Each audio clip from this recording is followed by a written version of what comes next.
Hermosa fue la vida que llevaron. 35 minutos pasan de las 16 horas. Continuamos compartiendo la tarde de RBC. Y lo decíamos hace minutos y estábamos anunciando y tenemos el placer de recibir a través de la línea telefónica a la senadora del MPP y ex vicepresidente de la República, Lucía Topolansky. Buenas tardes, bienvenida. Buenas tardes a ti y a toda tu gente. Bueno, un placer recibirla. Ahora a través de la línea telefónica, hace un par de años estuvimos acá en el estudio, pero bueno, hay que cuidarse y hay que seguirnos entre todos cuidando, ¿verdad? Sí, ya volveremos a los estudios, pero por ahora no hay otra opción. Por supuesto que sí. ¿Cómo ve este tema de la pandemia? ¿Cómo cree que estamos con respecto al mundo y las medidas que ha adoptado este nuevo gobierno? Bueno, yo creo que este tiempo se puede dividir en dos partes. Desde el punto de vista sanitario, yo creo que al Uruguay le va bien, que se han tomado las medidas correspondientes y que Uruguay ha tenido la enorme ventaja de ser un país con muy poca población. Por eso, junto con Mongolia, con Islandia, son países que han gestionado bien la pandemia y además partió de mucha fortaleza, ¿no?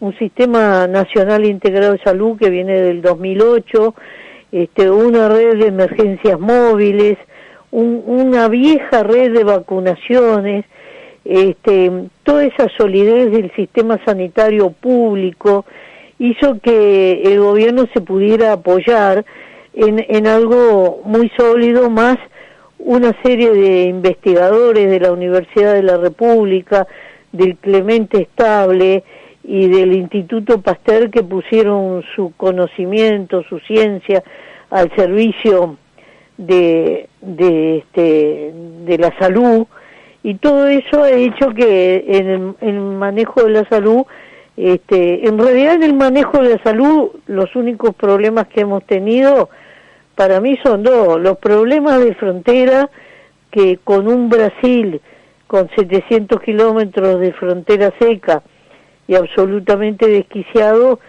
no son sencillos, y después eso que el actor de cine Ricardo Gadín llama la epidemia de los pelotudos, los que quieren ir a bailar porque pasaron 2 meses sin bailar y entonces lo mismo arman una fiesta sin permiso, como si allí les fuera la vida, y les va la vida a los de al lado, ¿no? Exacto. Entonces, pero son los dos problemas que hemos tenido, y bueno, el de la frontera ha habido algunos acuerdos interesantes, y el otro es la desgracia de cuando no se entiende que tenemos que conjugar el verbo nosotros y no el yo. Pero bueno, ese es un problema muy filosófico y más profundo. Y el otro aspecto es el problema económico que generó esta pandemia.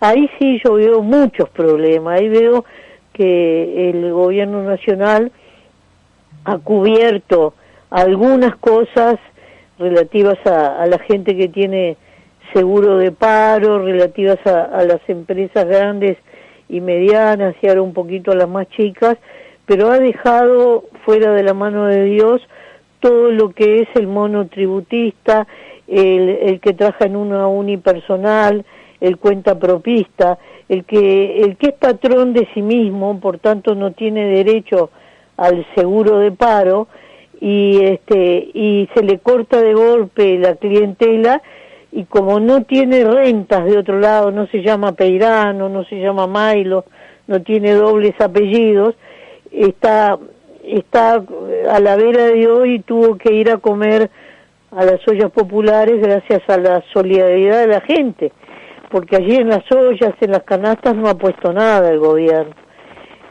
Por suerte, en unas entrevistas que el presidente le dio a los medios argentinos, reconoció que las ollas le habían salvado el hambre a mucha gente, pero me gustaría que lo dijeran los medios uruguayos.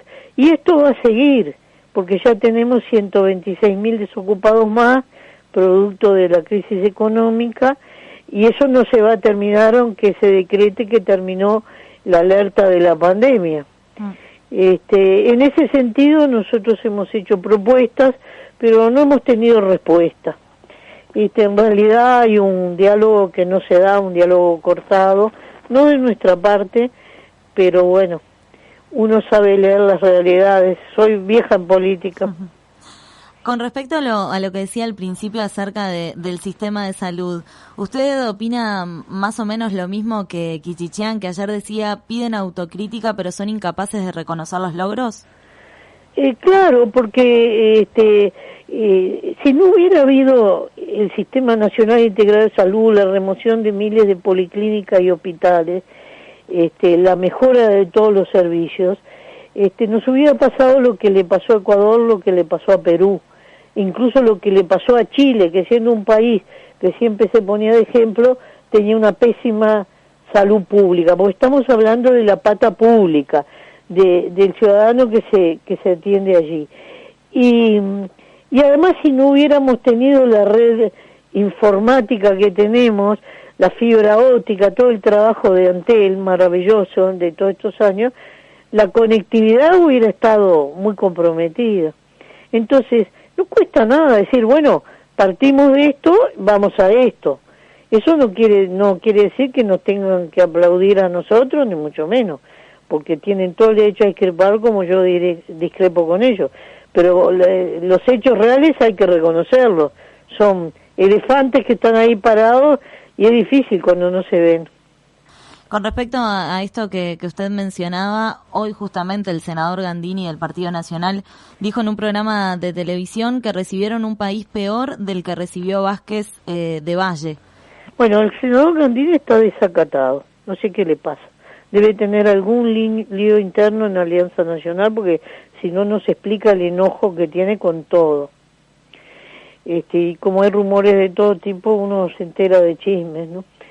Pero la verdad que decir eso es no ver la realidad. Y tan grande es así que la señora ministra de Economía hizo una presentación para inversores extranjeros donde mostró todas las fortalezas del país, fortalezas que nos hicieron en estos 4 meses, fortalezas de la macroeconomía, de el manejo de la deuda, una cantidad de cosas que son la herencia del gobierno Frente Amplio. Después nosotros la llamamos a la ministra a comisión para que nos contara qué le había dicho a los inversores y mandó al subsecretario a decir un divague, porque no se quiere reconocer públicamente. Pero es una necedad, eso, es algo que no condice. Así que Gandini se ha pasado diciendo eso en el Senado. Cuando se repite y se repite, nos pasó cuando ellos eran oposición, también llega un momento en que uno ya casi que no escucha, es decir, uno se vuelve de hielo porque es como un machaque sobre la nada, ¿no? Sí, el país no venía bien, el país no venía bien en estos años, en el 2019, por ejemplo. No, el país tuvo 15 años de crecimiento. En el 2019 fue el año que creció menos, pero creció un poquito. Y nosotros en el último periodo tuvimos una bajada del empleo, pero habíamos partido de un 39,9, casi un 40% de desempleo, y había estado en el 7,5, en el 6, y subió al 8,8. Esa es la realidad. Si uno ve toda la película entera, se da cuenta, pero a su vez se hizo el sistema de salud, la reforma tributaria, el cambio de la matriz energética, se hicieron muchísimas cosas. Lo que pasa es que nosotros no montamos un gobierno con una agencia de publicidad, como el que se montó ahora, capaz que en eso fueron más inteligentes que nosotros. Nosotros partimos ingenuamente o capaz buenamente de la idea de que si una persona se hacía una política, la percibía sin necesidad de que se hiciera una publicidad, pero bueno, ese puede haber sido un error, no haber hecho una agencia de publicidad. Nunca la podríamos haber hecho coordinada con los grandes medios, porque los grandes medios no nos quieren. Pero así es la vida. Me acuerdo que creo que con usted mismo lo hablamos hace unos años acá en estudios, y le faltó esa comunicación al Frente Amplio, ¿se confió quizás de más? Sí, le faltó, sí, porque nosotros pensamos que si nosotros otorgamos una vivienda es porque la familia esa la precisaba. Y no tenemos por qué hacer una publicidad tal de decir, tené claro que es el gobierno del frente que te otorgó esto. Pero bueno, parecería que esa es la lógica del mundo moderno.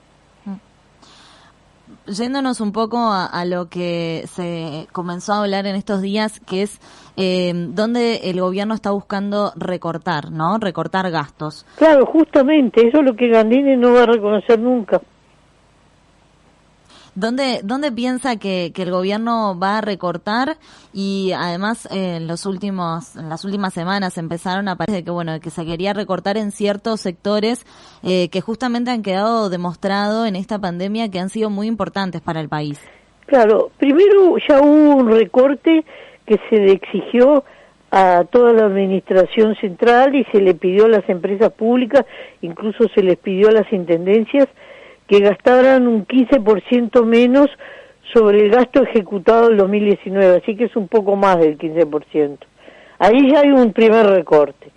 Y además están todos los contratos públicos que están venciendo, se prescinde de ese personal. Ahí hay un segundo recorte. A eso se le va a sumar el recorte presupuestal. Y ya se le anunció, por ejemplo, a la ANI, y cuando por un lado, en una mano, el presidente se constituye en el Instituto Pasteur, aquí y allá, y habla de la ciencia, el gran aporte de la ciencia, que es verdad que lo hizo, sobre todo desde el ámbito público, porque fue la UDELAR, fue el Instituto Pasteur, fue el Clemente Estable, lo que hicieron los anales, la ANI también, y después dicen que no es nada, que es apenas unos pesos.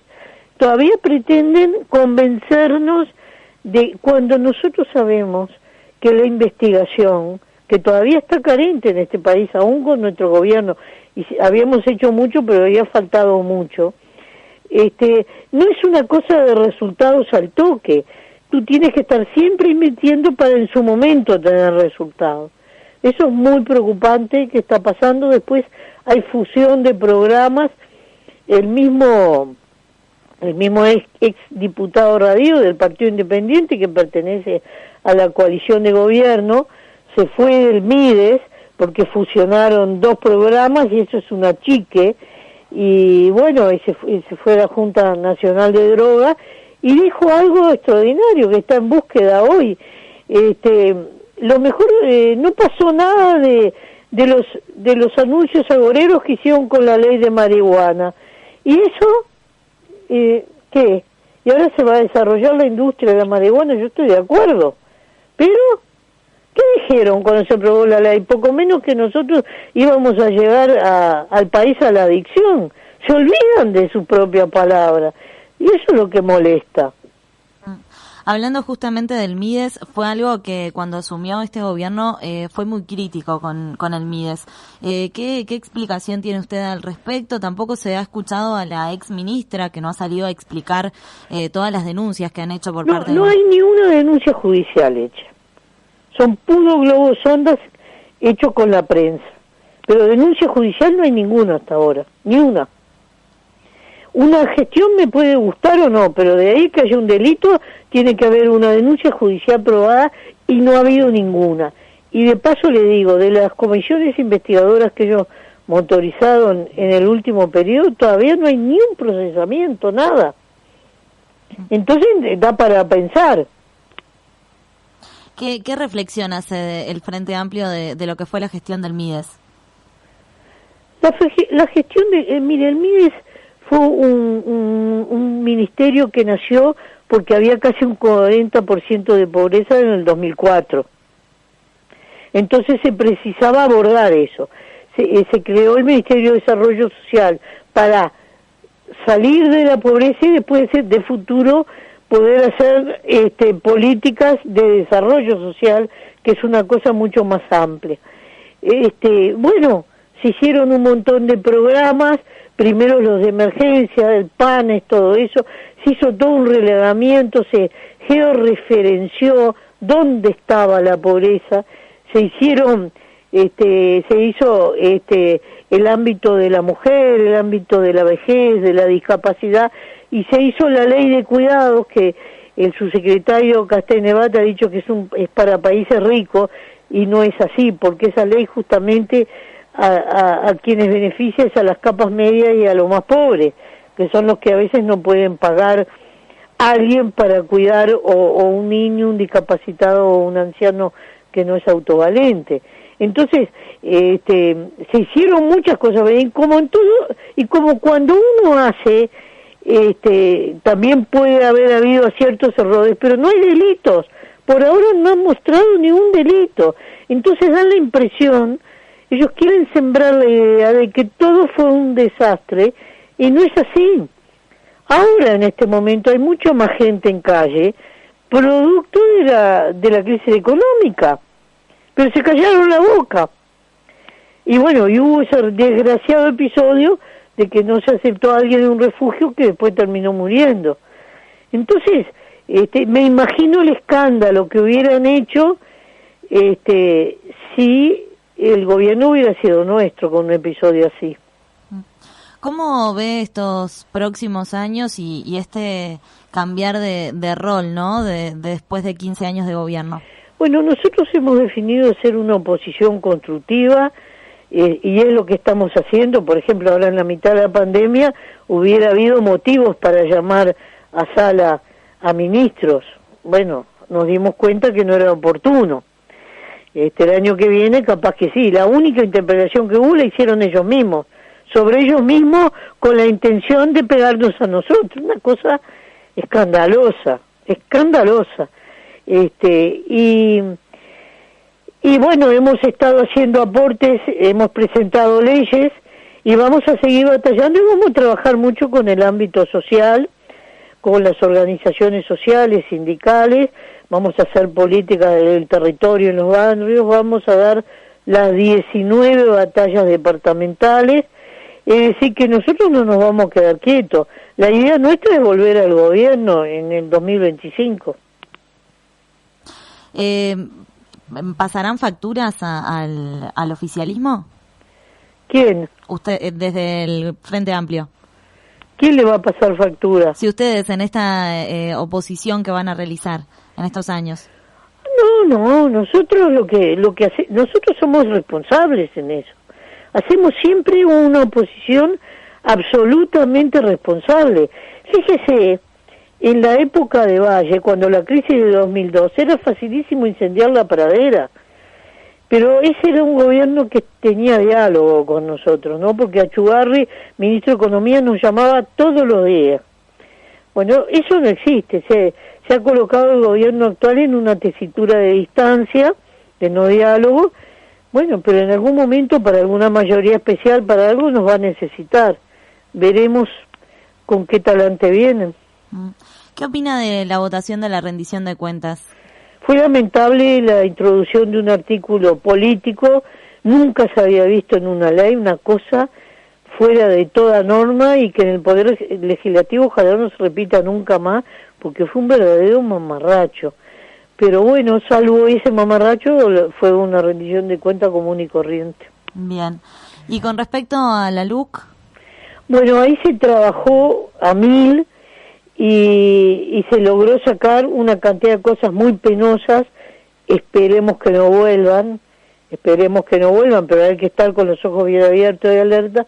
Y otras no pudimos, porque pudimos sacar las cosas que pudimos conveniar con el Partido Colorado y con el Cabildo Abierto. Las veces que nos juntamos, los tres partidos, entonces hubo cosas que salieron o se modificaron. Pero si no hubiéramos hecho ese trabajo, se hubiera aprobado globalmente un proyecto que es muy malo, que no tiene nada de popular, que la gente ni lo conoce, porque se hicieron 55 modificaciones a casi 40 leyes, se modificaron 7 códigos y 2 textos ordenados en un plazo mínimo, y con la gente sin poder expresarse porque estábamos confinados. Entonces, decir que la ley es popular y esto, lo otro, y que la gente está en un aplauso solo, cuando la gente empiece a ver lentamente los efectos de la ley, veremos. Yo espero que con el tiempo podamos presentar también algunas leyes para ir para atrás de ese proyecto. ¿Cómo vio las entrevistas del presidente en los medios argentinos? Yo no las vi porque no me había enterado que las iba a hacer. Conocí el rebote que vino para Uruguay. Y ya le digo, lo que destaco es eso, que allí reconoció que había cantidad de gente que comía gracias a las ollas populares y a las canastas hechas por la gente. Bueno, me parece que ese reconocimiento es cierto, pero le pediría que lo hiciera en Uruguay, porque el otro día las ollas populares se movilizaron hasta la torre ejecutiva y no las recibió. En otros temas, usted y Mujica tienen una buena relación con Larrañaga. ¿Han podido hablar desde que es ministro? Sí, hemos hablado, le he llamado varias veces a nuestra casa. Nosotros creemos que como persona es un muy buen tipo, pero desgraciadamente va a la ruina en ese ministerio. Él tendría, como buen wilsonista que es, él tendría que haber agarrado el Ministerio de Ganadería, que fue el ministerio por excelencia de Wilson, haber hecho en el sector productivo agrario una gestión que estaba en las mejores condiciones de hacerla, y ahí seguramente en ese ministerio va a tener más dolores de cabeza que alegrías. Desgraciadamente es así. Bien. Lucía, ¿cómo espera de aquí en más? Bueno, quedan las elecciones departamentales por delante. ¿Cómo vienen trabajando desde el Frente Amplio? Bueno, usted se dará cuenta que venciendo las barreras sanitarias y cuidando con la responsabilidad que el Frente ha demostrado, y por momentos no es tan así en el oficialismo, porque he visto algunas reuniones muy prescindibles que se hicieron. Nosotros estamos trabajando a través de los medios de comunicación, los que nos dan espacio, por eso de paso agradezco enormemente a tu medio que nos da un espacio. Hemos trabajado a través de internet con lo que se llama Zoom y todas esas tecnologías nuevas que las tenemos gracias a la herencia de Antel. Y ahora, a partir de agosto, va a haber que empezar a hacer actividades presenciales, cuidando la distancia, los 2 metros, con el tapaboca, porque son insustituibles, porque hay que poner la gente en la calle y hablar. En realidad es un error el silencio, y tenemos que estar en la calle, discutir los temas. De todos modos, el presupuesto que ingresa ahora en agosto va a agitar un poco el ambiente. Se pueden hacer puerta a puerta con 2 o 3 compañeros, repartiendo volantes y tratando de que la gente entienda que las elecciones municipales son cruciales, porque precisamos 19 intendentes que tengan empatía para salvar el agujero económico de muchísimas familias, porque por ahora del gobierno central no hay nada, y se precisan un montón de alcaldes capaces de en la cotidiana, en la chiquita de la vicisitud de la gente, esté al lado, por lo menos acompañando. Porque ya también entre los recortes anunciados, se ha anunciado la suspensión del Fondo Metropolitano y se van a recortar las transferencias a las intendencias. Entonces nosotros estamos re preocupados, porque esa es una parte sustancial de los presupuestos departamentales, pero vienen con el hacha. Lucía, también, tuvimos la asunción hace unas semanas atrás del canciller Bustillos. Primero, 2 preguntas en realidad. ¿Qué opinión le merece lo que él ha dicho acerca de Venezuela? Y además, en el día de hoy, el canciller venezolano apuntó de alguna manera contra la calle y dijo que Uruguay pasa a ser un satélite más de Estados Unidos. Bueno, hay una característica de este gobierno, es que nombra gente y la gente a veces le pide que se vaya o a veces renuncia, como el caso de Talvi, y en estos primeros 5 meses de gobierno ha habido como 13 renuncias ya, incluso de mucha gente que tenía venia, lo cual es una cosa que nunca se había visto en Uruguay. Eso es un primer marco general. A Bustillo lo conocemos de hace mucho, tenemos una amistad personal, pensamos que va a trabajar bien porque es un diplomático de carrera, pero eso no lo digo en desmedro de Talvi, que en el poco tiempo que estuvo creo que hizo una muy buena gestión y por algo tiene una encuesta que es igual a la del presidente, ¿no? Capaz que esa sombra no gustó, no sé. En relación a Venezuela yo no discuto más el tema. Arabia Saudita es una dictadura, Turquía también, está lleno. Lo que importa es la relación comercial con los países.